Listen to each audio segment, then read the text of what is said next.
Friends, आपने बहुत सारे प्रोडक्ट्स के ऊपर कुछ लोगो डिज़ाइन, कुछ राइटिंग पैटर्न जैसे कुछ मार्क्स को देखा होगा, गौर किया होगा। कुछ के बारे में आप जानते भी होंगे और कुछ के बारे में आपको पता नहीं होगा। बेसिकली इनको हम कहते हैं सर्टिफिकेशन मार्क्स। ये सर्टिफिकेशन मार्क्स जो होते हैं प्रोडक्ट की क्वालिटी बताते हैं, उसकी ओरिजिन बताते हैं, उसकी ऑथेंटिसिटी के बारे में आप सिर्फ मार्क्स को देख करके आप पता लगा सकते हैं। बेसिकली ये एक तरीके का सर्टिफिकेशन होता है जो कस्टमर की सहूलियत के लिए गवर्नमेंट के द्वारा इशू कराया जाता है। सर्टिफिकेशन मार्क्स बेसिकली क्लैरिफाई करता है किसी भी प्रोडक्ट की ओरिजिन के बारे में और या उस सर्विस के बारे में जो आपको मिलने वाली है। कुछ मार्क्स मैंडेटरी होते हैं, यानी हर प्रोडक्ट बनाने वाले को, हर प्रोड्यूसर को लेना पड़ता है, और कुछ एक एडवाइजरी होती है। इन सारे चीज़ों को इशू करने वाली एजेंसी का नाम है ब्यूरो ऑफ इंडियन स्टैंडर्ड्स, जो इंटरनेशनल स्टैंडर्ड्स को फॉलो करते हुए इन चीज़ों को लागू करवाती है और इसी को गवर्न किया जाता है, जो कस्टमर की सहूलियत के लिए बनाया जाता है। सबसे पहले egg mark AG stands for agriculture and marks यानी कि मार्क। एग मार्क जो होता है वो प्रोडक्ट सर्टेन सेट स्टैंडर्ड्स जो हैं वेजिटेबल प्रोडक्ट्स के यानी एग्रो प्रोडक्ट्स के, उसको सर्टिफाई करता है। ये एग्रीकल्चर प्रोडक्ट जो होते हैं वो घी, butter, vegetable, mustard oil, food grain या उससे बने प्रोडक्ट जो होते हैं उनके बारे में, उनकी प्योरिटी के बारे में बताया जाता है। इस मार्क को इशू किया जाता है directorate of marketing and inspection, जो कि मिनिस्ट्री ऑफ एग्रीकल्चर के अंदर आता है। तो इस सर्टिफिकेशन का ये मतलब होता है कि ये एक सर्टेन स्टैंडर्ड जो सेट किए गए हैं उसको ये फॉलो करता है। एक बहुत ही जाना पहचाना नाम है ISI मार्क, यानी कि इंडियन स्टैंडर्ड इंस्टीट्यूशन मार्क, जो इंडस्ट्रियल प्रोडक्ट पे मेनली लगाया जाता है। ये इंडस्ट्रियल प्रोडक्ट जो होते हैं वो सर्टिफाई करता है कि ये प्रोडक्ट जो बना हुआ है वो ब्यूरो ऑफ इंडियन स्टैंडर्ड्स के जो स्टैंडर्ड्स डेवलप किए गए हैं उसी के अकॉर्डिंगली बना है, उस पर पूरा उतरता है। ये नॉर्मली इलेक्ट्रिकल अप्लायंसेस पे कंपलसरी होता है। किचन आइटम्स जो होते हैं जैसे प्रेशर कुकर या इंडक्शन और बाकी सारी चीज़ें जो होती है उसमें मैंडेटरी होता है। सीमेंट की बोरियों पे लगा रह सकता है, LPG सिलेंडर पे देखोगे आप, टायर्स पे देखोगे, ऐसे कई तरीके के इंडस्ट्रियल प्रोडक्ट पे आपको दिखाई देगा। हर प्रोडक्ट को एक 7 डिजिट के लाइसेंस कोड से पहचानते हैं, जैसे हमने यहाँ पे देखा IS 12600। ये एक लो हीट पोर्टलैंड सीमेंट का सर्टिफिकेशन मार्क है। FPO यानी फूड प्रोडक्ट्स ऑर्डर मार्क, इस लोगों से आप पहचान सकते हैं। ये हर एक प्रोडक्ट जो प्रोसेस फूड के द्वारा बनाया जाता है उस पर ये मैंडेटरी होता है, like food beverages, food jams, squash, pickles, hydrated food products और फूड एक्सट्रैक्ट। ये सर्टिफिकेशन मिलता है मिनिस्ट्री ऑफ फूड प्रोसेसिंग से, और ये ध्यान देने वाली बात है कि ये फूड प्रोसेसिंग प्रोडक्ट्स जो होते हैं उनके ऊपर लगाया जाने वाला मार्क होता है।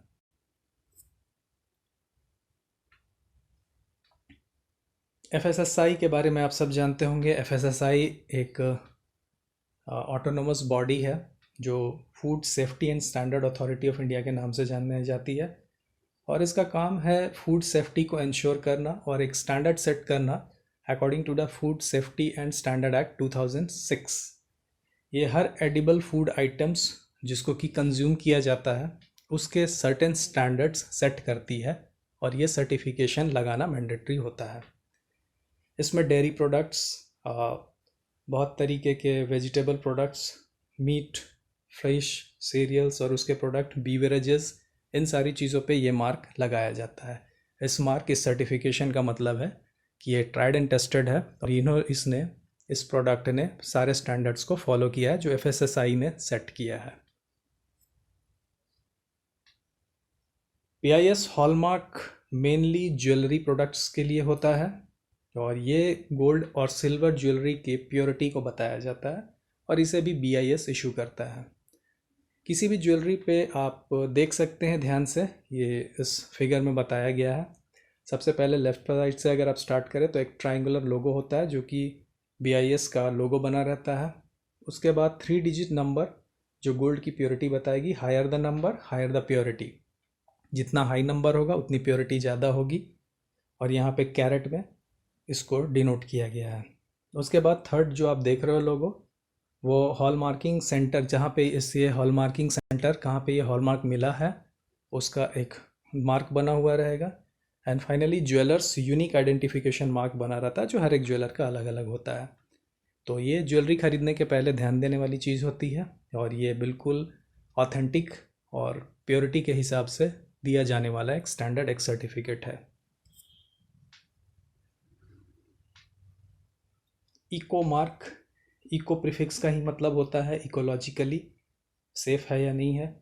ये उन प्रोडक्ट्स पे लगाया जाता है जो BIS के द्वारा इशू किए गए इकोलॉजिकली स्टैंडर्ड्स का फॉलो करने वाला प्रोडक्ट होता है। ये food, medicine, chemical, electronic goods, paper, lubricants, oil, packaging material, बहुत सारी चीज़ों पे लगाया जाता है। बायर इस मार्क को देख करके ये समझ सकता है कि ये प्रोडक्ट जो है वो इकोलॉजिकली सही है या नहीं है। इस मार्क के होने की मतलब है कि इस प्रोडक्ट को बनाने में किसी भी तरीके का इकोलॉजिकल डैमेज नहीं हुआ है या मिनिमम एनवायरमेंटल हजार्ड हुआ है।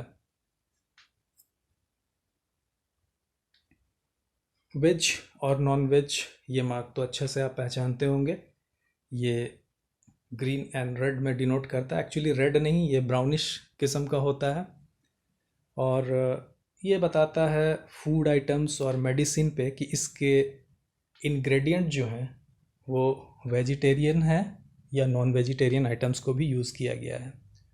इवन ये मेडिसिन्स वगैरह पे आपको दिखाई देगा। Actually veg and non veg जो इंडिया में है वो फूड हैबिट के बेसिस पे नहीं है, it's not the matter of taste. इसके कुछ रिलीजियस वैल्यू भी होते हैं, इसीलिए यहाँ पे ये मामला बहुत ही सेंसिटिव होता है। इसीलिए हर तरीके के प्रोडक्ट्स पे, इस तरीके के प्रोडक्ट्स पे लगाना ये मैंडेटरी होता है। पॉइजन लेवल का मार्क आप देख रहे हो 1 2 3 4 तरीके से, रेड, येलो, ब्लू और ग्रीन लगाना मैंडेटरी होता है। ये डोमेस्टिकली यूज़ किए जाने वाले केमिकल्स जैसे इंसेक्टिसाइड्स वगैरह होते हैं उनके ऊपर लगाया जाता है। Red means extremely dangerous, yellow means highly dangerous, blue means moderately dangerous and ये green means very less dangerous. तो ये केमिकल जो होते हैं उनका अलग अलग कैटेगरी में रखी गई है कि कौन कौन से केमिकल कंपोजिशंस को किस कैटेगरी में रखा जाता है। बट आगे से अगर आप कोई प्रोडक्ट खरीदते हैं तो इन सारी चीज़ों को देख करके आप ध्यान दे सकते हैं और सावधानी बरत सकते हैं।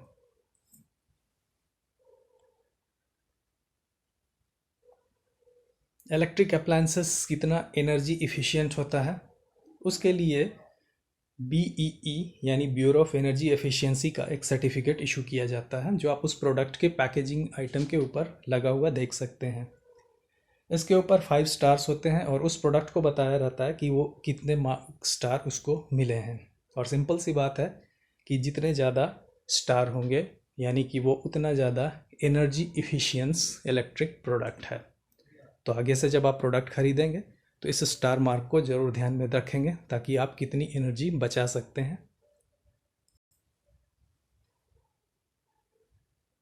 कोई भी पैकेजिंग आइटम जब आप खरीदते हो तो शायद आपने इस तरीके के मार्क्स देखे होंगे, और ये पैकेजिंग मटेरियल किस तरीके का यूज़ किया गया है उसकी बेसिस पे ये कैटेगराइजेशन होता है, और ये बताता है कि पैकेजिंग मटेरियल कितना रिसाइकलेबल होता है। चाहे आपके मोबाइल की पैकेजिंग हो या कोल्ड ड्रिंक की बॉटल हो, किसी भी तरीके की चीज़, मेनली प्लास्टिक आइटम्स वगैरह जो होते हैं उनकी। इसकी नंबरिंग 1 to 7 होती है और अलग अलग कैटेगरी होती है। 1 कैटेगरी में जो आते हैं वो बेस्ट समझे जाते हैं और वो इजीली रिसाइकलेबल होते हैं। 2, 4 एंड 5 भी रिसाइकलेबल होते हैं, ये सेकंड बेस्ट कैटेगरी होती है। और 3, 6, 7 नॉन रिसाइकलेबल और मोस्ट डेंजरस होते हैं क्योंकि ये रिसाइकल नहीं किए जा सकते हैं। ऐसे ही वीडियो के लिए बने रहिए हमारे चैनल के साथ। हमारे चैनल को लाइक, शेयर और सब्सक्राइब जरूर कीजिए। बेल आइकन को प्रेस कीजिए ताकि आपको टाइम पे नोटिफिकेशन मिलती रहे।